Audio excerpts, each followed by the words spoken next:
अस्सलाम वालेकुम नाजरीन, आप देख रहे हैं प्रोग्राम आखिर कब तक। मैं हूं आपका मेज़बान रिजवान भट्टू। नाजरीन, आज हम बात करेंगे एक क्लाइमेट चेंज के हवाले से, जिस तरह पूरे पाकिस्तान में, पूरी दुनिया में तब्दीली आ रही है और पाकिस्तान ज़्यादातर ख़तरा पाकिस्तान में है। और पाकिस्तान ने हमेशा जो है आवाज़ उठाई है इंटरनेशनल सतह पे, और देखा जाए तो पाकिस्तान में। तो इस हवाले से आज बात करेंगे। मैं अपने पैनल का तारफ़ करवाता हूँ। हमारे साथ मौजूद हैं सैयद ज़हीर सैन गर्देज़ी साहब, और साथ ही मौजूद हैं हम्माद गिलानी साहब। अस्सलाम वालेकुम। गर्देज़ी साहब, मैं गुफ्तगू का आगाज़ आपसे करता हूँ। ओवरऑल अगर हम देखा जाए तो बारिशों से पहले देखा जाए तो रावल डैम जो है बिल्कुल खुश्क हो गया था, और उसके अलावा जब बारिशें आई तो वो फिल हो गया और पानी हमें फ्लड की सूरत। हाँ जी, तो इसकी सूरत हाल को आप किस नज़र से देखते हैं? इसको कैसे हम, क्योंकि इस्लामाबाद को देखा जाए तो ये कंक्रीट शहर बन रहा है, और आने वाले टाइम में जहाँ पानी की किल्लत और चीज़ों को, और डैम की हम सफाई नहीं करते, और हमारी जो इंतज़ामिया है वो भी खामोश है, और वार्निंग हमें मिल रही है इंटरनेशनल सतह पे देखा जाए तो। शुक्रिया एक तो प्रोग्राम में मदऊ करने का। असल में क्लाइमेट चेंज को जब आप देखें तो ये सिर्फ एक पाकिस्तान में कोई काम होने या ना होने की वजह से नहीं है, ओवरऑल एक ग्लोबल इशू है। इस वक्त सबसे बड़ा इशू है पूरी दुनिया का। जैसे आपने फरमाया कि रावल डैम की एग्जांपल दी, जी बिल्कुल, कि 3-4 महीने पहले बिल्कुल खुश था, जी ऐसे ही, और वार्निंग ये आ रही थी कि पानी जो है ना वो बिल्कुल ख़त्म हो जाएगा रावलपिंडी इस्लामाबाद। जी बिल्कुल ऐसे ही। और कुछ अरसे बाद हमें फ्लड की सिचुएशन आई कि स्पिलवेज खोलने पड़े, और फिर ऐसे मैं भी उसी के रास्ते में रहता हूँ और हम भी अलर्ट रहते थे हर वक्त, पता नहीं किस वक्त फ्लड के। तो ये एक तरह का चैलेंज है, दोनों एक्सट्रीम चैलेंजेस इस वक्त क्लाइमेट चेंज की वजह से आपको हो रहे हैं। या तो बहुत ज़्यादा खुशहाली की तरफ चले जाते हैं, या बहुत ज़्यादा आपकी फ्लडिंग की सिचुएशन है। बिल्कुल। अब ज़रूरत इसी अमर की है कि हम ओवरऑल पॉलिसीज भी बन चुकी हैं, स्ट्रेटेजीज बन चुकी है, ऐसा नहीं कि काम नहीं हो रहा। ज़रूरत इसी चीज़ की है कि हमने आज अगर बारिशें हो रही हैं तो उसको कैसे मैनेज करना है कि मुझे कल जब खुशहाली होगी तो उसके लिए भी बचा के रखूँ। जी बिल्कुल। तो ये एक ओवरऑल मैनेजमेंट की ज़रूरत है, और इसमें पर्टिकुलरली मैं इत्तेफाक से बहुत गुज़िश्ता 20 साल से मैं इसी वाटर सेक्टर्स से रिलेटेड मेरा रहा। जी। और हमने अर्थक्वेक 2005 जब हुआ था ज़लज़ला आज़ाद कश्मीर और केपी में, तो मैं वाटर एंड सैनिटेशन प्रोग्राम को हेड कर रहा था एरा में। और गवर्नमेंट ऑफ पाकिस्तान की उस वक्त एक स्लोगन था कि बिल्ड बैक बेटर, कि अच्छा बहुत ज़्यादा तबाही हुई है तो हर सेक्टर में हम कुछ ना कुछ ऐसा काम करें जो पहले से बेहतर हो। जी बिल्कुल। जैसे एजुकेशन में आपने देखा बड़ी अच्छी बिल्डिंग्स बन गई, 1 कमरे का स्कूल था तो 10 कमरे का बन गया, रोड्स बड़ी अच्छी बन गई, हेल्थ। तो वाटर एंड सैनिटेशन में हमने उस वक्त फर्स्ट टाइम यहाँ पाकिस्तान में सबसे बड़ा प्रोजेक्ट रेन वाटर हार्वेस्टिंग का हमने इनिशिएट किया था। उस वक्त इवन पॉलिसीज भी कुछ नहीं थी, लेकिन एज ए प्रोफेशनल हमने उसको देखा कि लॉन्ग टर्म इस एरिया में, चूंकि अगर आप देखें तो नॉर्दर्न पार्ट जो पाकिस्तान का है, आज़ाद कश्मीर, हज़ारा, मरी और ये वाला इलाका जो है हाईएस्ट रेनफॉल एरिया है, सबसे ज़्यादा बारिशें इसी एरिया में होती हैं। लेकिन अगर इन पहाड़ों में जाए, मरी में जाएँ, तो कहते हैं होटल वाले के ज़रा पानी एहतियात से इस्तेमाल करना, पानी कम है, जबकि सबसे ज़्यादा बारिशें कहाँ होती हैं? मरी में होती हैं। तो इसको मैनेज करने के लिए उस वक्त ये क्रेडिट पाकिस्तान को जाता है। बाय द वे, मैं इस वक्त south Asia rain water harvesting network है हमारा, पूरे रीजनल जितनी भी कंट्रीज हैं उसका मेंबर भी हूँ। तो मुझे बड़ी खुशी होती थी कि वो जब मैं शेयर करता था कि हमने 40,000 घरों के ऊपर ये उस वक्त जलजले के बाद ये सिस्टम हमने लगाए कि घर की छत से आप इतना पानी ले सकते हैं, ये रेन वाटर का, जो बह के आपसे दूर चला जाता है। और फिर फ्लडिंग की सिचुएशन भी होती है। तो सेम अभी आपने इस्लामाबाद का भी जिक्र किया, तो मैं इन पिक्चर हूं कि अभी इस्लामाबाद ने अच्छा खासा, CDA ने भी प्लान किया, Pakistan council of research in water resources, उन्होंने भी प्लान किया। तो ज़रूरत इसी चीज़ की है कि इस रेन वाटर को ऐसे मैनेज किया जाए कि ये फ्लड की सूरत ना बने, और ये इसको ऐसे बचा के रखा जाए कि हमारा जो ड्राई स्पेल जब आए तो उसके लिए बचा हुआ रहे। जी, मैं बिल्कुल आपकी तरफ आता हूँ हमाद साहब, क्योंकि आप भी इस पे एक्सपर्ट हैं, क्लाइमेट चेंज को देखते हैं।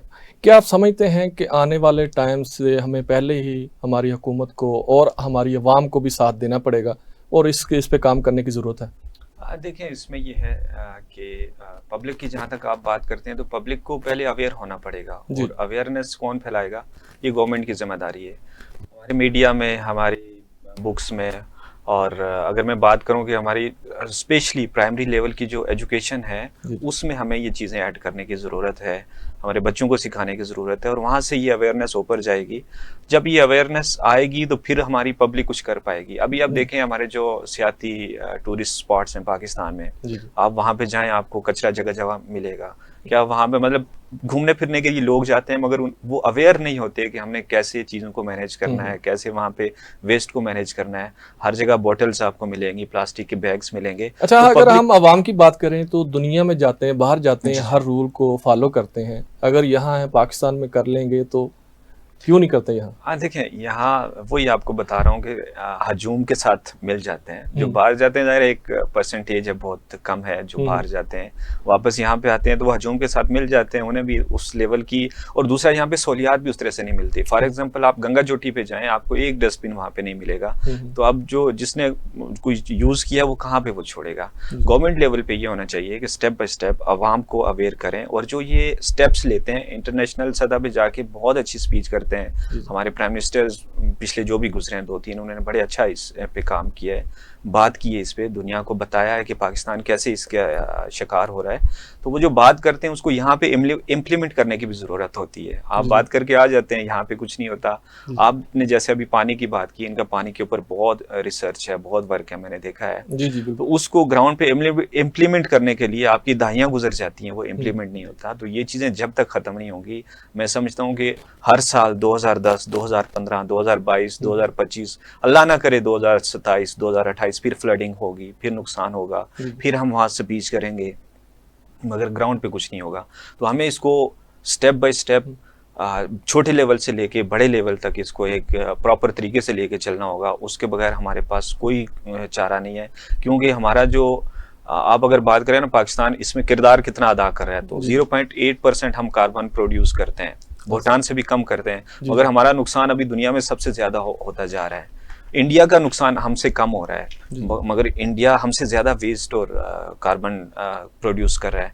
तो हमें ना उस लेवल पे जाके सोचना होगा कि हमें दुनिया जो नुकसान दे रही है उसका भी मुकाबला करना है, और खुद जो हम नुकसान कर रहे हैं उसको भी कैसे कम करना है। अच्छा गर्देजी साहब, जिस तरह आपने बताया कि अच्छा पानी को जो है हम कैसे जमा कर सकते हैं, और हुकूमत का किस हद तक तावन है, अवेयरनेस उस तरह हम आवाम को दे नहीं पा रहे, इसकी क्या वजह? गिरान साहब ने जैसे कहा ना कि अवेयरनेस, जी अवेयरनेस अगर देखें, मैं थोड़ा सा इसको जरा और एलाबोरेट करूंगा। जी बिल्कुल। अवेयरनेस काफ़ी हद तक है। इवन आप और मैं जब देखते हैं कि एक 5 डोर पजारो वाला चलते चलते गाड़ी में से जो है ना कचरा बाहर फेंक देता है, जी, तो अवेयरनेस तो उसको है कि ये नहीं करना चाहिए। ये बिहेवियर है बेसिक बिहेवियर। हमें जो काम करने की ज़रूरत है, बिहेवियर चेंज के ऊपर काम करने की ज़रूरत है। जी।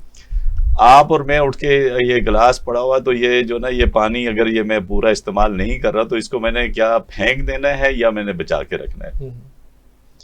ये ग्रेजुअल बिहेवियर चेंज जो है ना, और ये बिल्कुल सही इन्होंने कहा कि स्कूल लेवल पे और घर के लेवल पे भी तो है ही है। जी बिल्कुल ऐसे ही। हमारा एक और अगर देखें तो आपकी जो पॉपुलेशन है, आपके 70% 65% तकरीबन रूरल एरिया का बैकग्राउंड है। जी बिल्कुल। तो वहाँ बिहेवियर चेंज की बहुत ज़्यादा ज़रूरत है।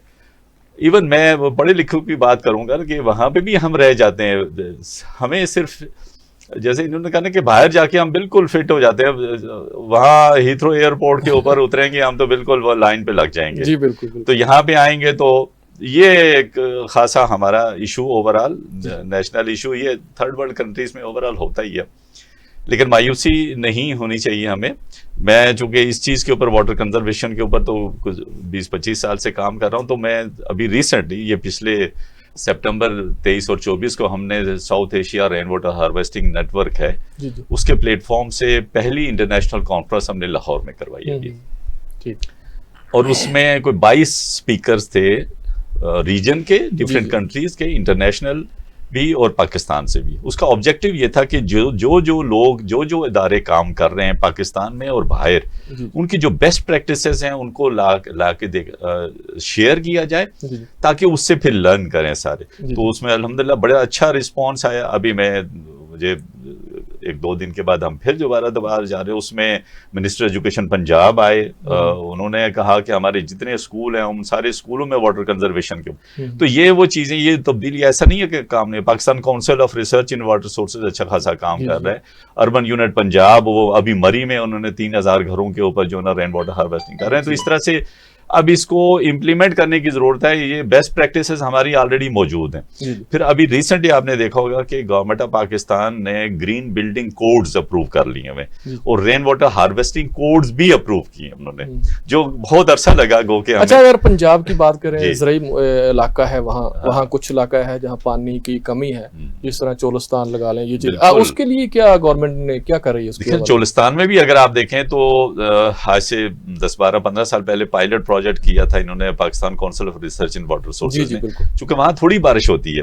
अक्सर हम जो ना वो कह देते हैं कि अच्छा जी रेन वाटर हार्वेस्टिंग जो है ना, ये मैं इसको बड़ा चैलेंज फेस करता रहा हूँ कि नोबडी वाज एक्सेप्टिंग। जब हम 20 साल पहले जब हमने बात शुरू की थी तो उस वक्त कहते थे कि जी ये क्या बात कर रहे हैं कि घर की छत से पानी मिल सकता है हमें, ये तो पाइपों में आता है। बिल्कुल बिल्कुल, चूंकि विजुअलाइज नहीं करते। अब जैसे इस्लामाबाद के आपने कहा कि कंक्रीट बना दिया ना, खाली इस्लामाबाद नहीं, तमाम सिटीज हमने कंक्रीट बना दी, लेकिन उसका हल है कि कंक्रीट से ही आप लें पानी, तो वो तो बारिश तो वहीं पे हो रही है, वो कंक्रीट पे गिर रही है, तो उसको स्टोर करें। स्टोर से ज्यादा जब आपका ओवरफ्लो होता है उसको ग्राउंड के अंदर लेके जाए। ठीक, क्योंकि ये बारिश पहले जब होती थी कंक्रीट नहीं थी तो ये जमीन पे गिरती थी तो जमीन के अंदर जाती थी मैक्सिमम। जी बिल्कुल, तो इसलिए वाटर टेबल आपका ठीक रहता था। बिल्कुल बिल्कुल। तो अभी हमारा देखें ना, ये तो सीधी सी बात है कि हमने उस पानी को जमीन के अंदर जाने के बजाय जब वो बहेगा तो वो तो फ्लड की सूरत बनेगा। तो फ्लड मैनेजमेंट भी करनी है, वाटर कंजर्वेशन भी करनी है। तो दिस इज बीइंग डन और इसको करने की जरूरत है। वाटर ग्राउंड वाटर रिचार्जिंग की भी। हमाद भाई, मैं आपकी तरफ आता हूँ। पंजाब गवर्नमेंट की तरफ से भी आज मरियम औरंगजेब साहिबा ने भी कहा है कि इस पे हम जो आलूदगी है और इसके हवाले से प्रेस कॉन्फ्रेंस की काफ़ी उन्होंने कहा है कि हम इस पे काम कर रहे हैं और पंजाब वाकई काम कर रहे हैं। इसके अलावा KPKP काफ़ी काम किया है, तो इसको मजीद हुकूमत के तावन की अच्छा ज़रूरत है। इसके बारे में क्या कहते हैं आप? हाँ, देखिए, इसमें अभी जैसे सर ने बात की कि वाटर के हवाले से जो बात कर रहे थे, रेन वाटर को, उस पर मैं एक बात करना चाहूँगा कि रशिया ने बहुत अच्छा मॉडल अपनाया है। सर ने इस पे रिसर्च की होगी, वो सेम यही प्रैक्टिस कर रहे हैं, अपने पानी को बचा रहे हैं और बहुत परफेक्ट है वो। उस पर स्टडी करने की ज़रूरत है मेरे ख्याल में। दूसरा, पंजाब बहुत अच्छा कर रहा है। मैं मरी में मैंने देखा, और लाहौर में भी स्मोक गन्स और दूसरी चीज़ें, इससे बहुत कमी आएगी इसमें भी। KPK को आई थिंक वहाँ पे जो प्लांटेशन करने से ज़्यादा उसकी कटिंग हो रही है, उसको रोकने की ज़रूरत है। कश्मीर में भी ऐसा हो रहा है और GB में भी किसी हद तक ऐसा हो रहा है। जो एक अभी हमने बात की थी स्कूल लेवल पे हम क्या कर सकते हैं, तो उसमें यह है कि फिनलैंड जो कंट्री है, सबसे कम वहाँ पे अभी असरात हैं इसके क्लाइमेट चेंज के। उन्होंने प्राइमरी लेवल पे ये किया कि स्टोरी टेलिंग जो बुक्स हैं उनको क्लाइमेट चेंज के रिलेट कर दिया और वो बच्चों को दे दी, तो बच्चे वहां से भी लर्न करते हैं। दूसरी चीज, 3 अहम काम जो है वो स्कूल लेवल पे करते हैं। वो उसका एक पूरा सब्जेक्ट है, समझ लें कि जैसे यहाँ पे एक क्लास का पीरियड होता है पूरा, ऐसे वो लोग करते हैं। बच्चों को प्लांटेशन का पूरी पढ़ाई जाती है, साइंस की, कैसे आपने प्लांट लगाना है, उसको बड़ा करना है, उसकी देखभाल करनी है। दूसरे नंबर पे वो पानी बचाने के तरीके उनको सिखाते हैं और तीसरे नंबर पे जो वेस्ट है उसको कैसे उन्होंने डिस्पोज करना है। ये 3 चीज़ें प्राइमरी लेवल पे सिखा के उनको ऊपर लेके जाते हैं। जापान और फिनलैंड इसमें नंबर 1 में अभी दुनिया में। तो ये एग्जांपल्स दुनिया की हमें ये बता रही हैं कि जब हम करना चाहें तो कुछ भी मुश्किल नहीं हो सकता, कर सकते हैं। तो अभी गवर्नमेंट जो हमारी आ गई है, पाकिस्तान को करना पड़ेगा। अगर डू एंड डाई वाली सिचुएशन है, पाकिस्तान को अपने आप बचाना है तो इसको करना है और गवर्नमेंट इस पे देख रही है। मुझे बड़ी खुशी होती है कि लाहौर में इन्होंने यूनिवर्सिटी लेवल पे पेपर्स लिखवाना शुरू किया स्टूडेंट से कि आप बताएं कैसे बिल्डिंग्स को अच्छा कर सकते हैं, मजीद क्लाइमेट चेंज के रिलेट कर सकते हैं, कैसे अपनी रोड्स को अच्छा कर सकते हैं, कैसे बाकी चीज़ों को बेहतर कर सकते हैं।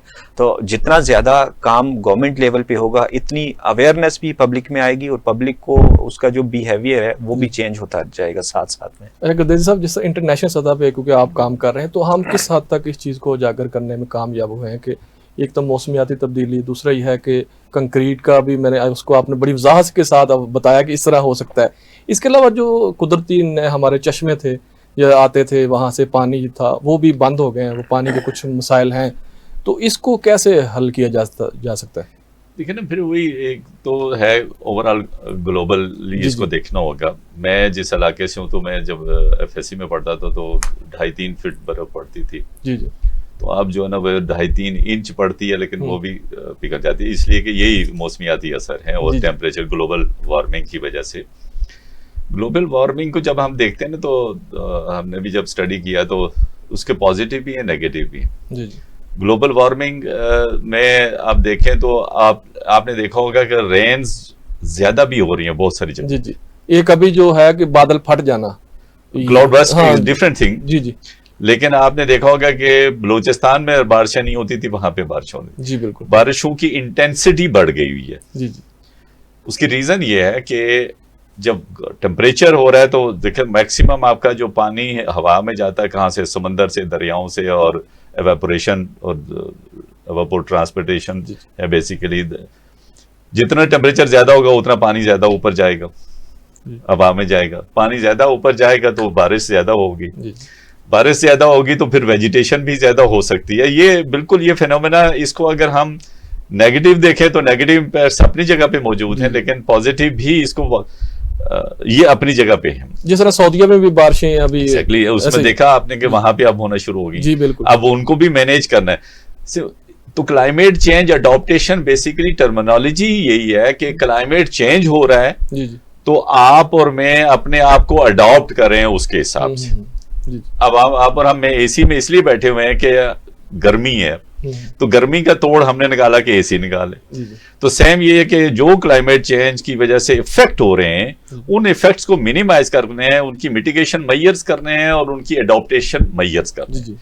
हमने एक तो उससे पहले हमें पता है कि अगले साल फिर जो ना फ्लड आना है, और प्रिडिक्शन ये है कि 20% ज्यादा बारिशें होंगी। अच्छा गदरी साहब, जिस तरह हर साल ये होता है, 15-20 साल से हम देख रहे हैं, बिल्कुल ये ऐसे ही आता है। हम इससे पहले जब आता है उस वक्त काम करते, इससे पहले क्या वजह है, क्यों? बहुत इंटरेस्टिंग। मैं आपको अभी बताऊं कि अभी रिसेंटली एक मेरे बड़े अच्छे दोस्त हैं जो सियालकोट में सबसे ज्यादा, तो उनकी जिम्मेदारी वहां पे है। तो उन्होंने कहा कि गुरदेव साहब मुझे एडवाइस कीजिए, बताइए कि जी मैं अभी से काम शुरू करना चाह रहा हूँ उसके ऊपर।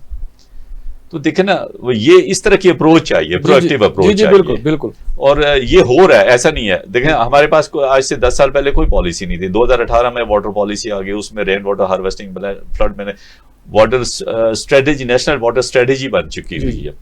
अब यही है कि उसमें सिर्फ इम्प्लीमेंटेशन। अभी ब्रेक ले लें जी नाजरीन, अभी ब्रेक लेते हैं, तो ब्रेक से वापस आते हैं गुफ्तगू को यहीं से स्टार्ट करते हैं।